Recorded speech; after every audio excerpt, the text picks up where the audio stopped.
السلام عليكم كما تهيألي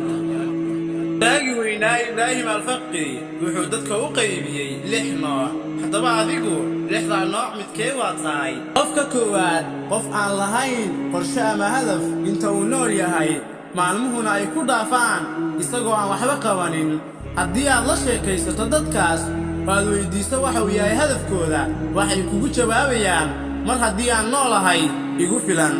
qofka labaad waa qof leh hadaf la yaqaana waxa uu rabaa inuu ka guul gaaro balse aan aqoon wadadii u mari lahaa gaaridda guushiisa ka kale waa qof leh hadaf la yaqaana waxa uu rabaa inuu ka guul gaaro sidoo kalena garanaya wadadii u mari lahaa gaaridda guushiisa balse aan ku kalsoonayn naftiisa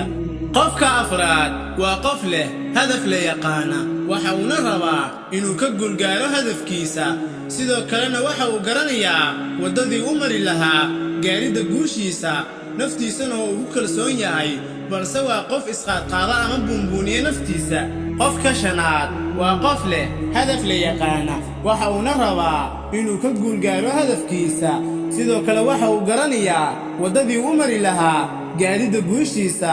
sidoo kale waa qof ku kalsoon naftiisa waana qof aan isqaadqaadin oo aan buunbuunin naftiisa balse waa qof qaata go'aamo fashiliya guulihiisa qofka lixaad waa qof leh hadaf la yaqaana waxa uu rabaa inuu ka guul gaaro hadafkiisa sidoo kale waxa uu garanayaa wadadii u mari lahaa gaaridda guushiisa sidoo kale waa qof ku kalsoon naftiisa oo aan isqaadqaadin ama aan isbuunbuunin sidoo kale waa qof qaata go'aamo waxtar leh haddii uu guul gaaro aan joojin tartanka sidoo kale guulo kale inuu xaqiijiyo u qalab qaata daba waxa aad ogaatay 6 qaab oo ay dadku yihiin waxa aad ogaatay 6daas qaab ee dadka loo qaybiyay qofka aad ka tahay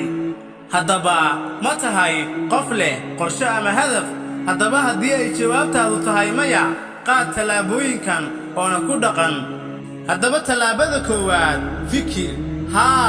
tani waa talaabada koowaad fikir oo waqti la qaado naftaada adiga oo kala sheekaysanaya waxa ay u baahan tahay ama ay rabto inay hesho talaabada labaad waa go'aan kadib markii aad ogaatay waxaad u baahan tahay inaad ka miro dhaliso qaado go'aan adag oo ah in aad rabto inaad ka guul gaadho hadafyadaada talaabada saddexaad qor hadafyadaada sida ay u kala muhiimsan yihiin talaabada afraad sheegid u sheeg hadafyadaada dadka positive-ka ah ee kugu dhiirigeliya ka miro dhalinta hadafyadaada talaabada shanaad qorshee talaabada aad ku qaadaysid ka miro dhalinta naftaada talaabada lixaad dhiirigelinta nafta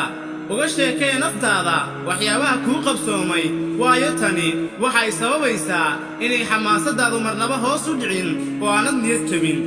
haddaba daawade talaabooyinkan waa talaabooyinka aad ku qaadi lahayd sida aad u dejisan lahayd hadaf ama qorshe cad waa rajaynayaa inaad wax badan aad ka faa'iiday mawduucan fadlan haddii aad channelka ku cusub tahay subscribe saar si ay kuu soo gaaraan muuqaalada aynu soo gelinno haddii aad horay noogu xirneedna leegdhe siina shargaree si ay u gaaraan saaxiibo badan